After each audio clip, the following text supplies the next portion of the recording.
Good morning and thanks for waking up with me today. These are your morning headlines for November 5th, 2024 here on BYU-Idaho Radio. Thanks for tuning in. I'm Austin Pace. Early voter turnout in Wyoming has been high leading up to Election Day, and a survey shows most think local vote counting will be reliable. However, many feel differently about vote counting nationally. The Wyoming News Service reports a new election year survey from the University of Wyoming shows that nearly 90% of people in Wyoming think the vote counting process is very or somewhat reliable in their county and data is similar at the state level. But confidence drops with countrywide voting, which just under 60% of those surveyed think is reliable. Libby Screen with the ACLU Wyoming says that hasn't stopped Wyomingites from participating. Overall, what we've seen from the majority of people is that people are feeling good about the election. They know that our elections are safe and secure, and we've seen a lot of folks already turning out to vote early. According to Wyoming Secretary of State Chuck Gray, absentee turnout by mail and in-person hit over 100,000 by midday on Friday. That's more than 30% of registered voters in the state.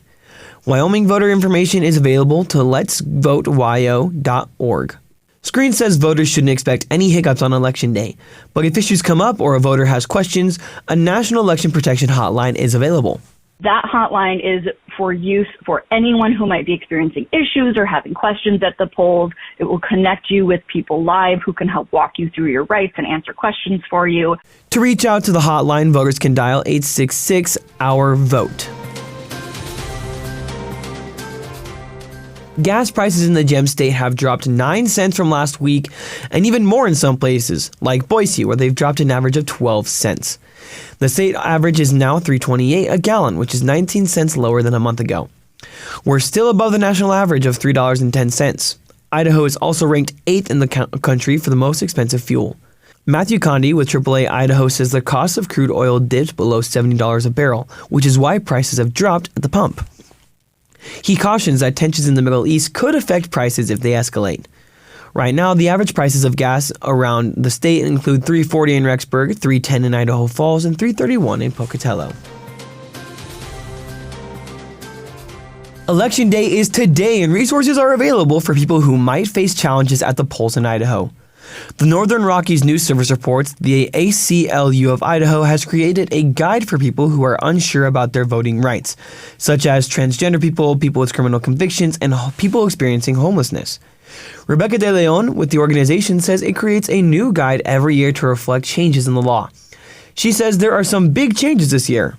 University students can no longer use their student ID to register to vote. And another big change has been transgender people now have a harder time changing their gender marker and updating their identification so that it looks like them. De Leon notes that for transgender people with voter registration and IDs that match, they should have no problem at the polls. If they need to re-register at the polls with their new name, they can do that Election Day with proof of residency. They might need a personal identification affidavit if their presentation and ID gender markers don't match, and they would have needed to register to vote before Election Day. De Leon encourages people who have issues at the polls to call ACLU's hotline at 1-800-542-4737. De Leon notes that people with disabilities have a right to access their local polling place. Each polling place should be prepared to accommodate for anybody with disabilities, whether it be visual or auditory, whether you use a wheelchair. All of the polling places should be accessible. De Leon also says that people convicted of a misdemeanor never lose their right to vote in Idaho, and people with felony convictions have the right to vote automatically restored once they've completed their sentences, including things like probation and parole. She says people experiencing homelessness can vote too, and says there are simple ways to register. If you are homeless, you can use a shelter that you frequent. You can use that address as your address. And if there is not a shelter that you frequent, you can actually also just put the cross streets where you normally sleep. That is acceptable as well. People can still register at their polling place on Election Day in Idaho. The ACLU of Idaho's Election Day hotline will be open from 8 a.m. to 9 p.m. Mountain Time.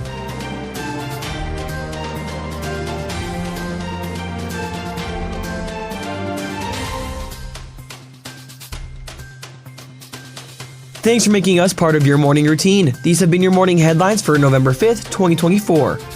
We've got more great content for you anytime you want it. Just search for BYU-Idaho Radio on your favorite podcast app.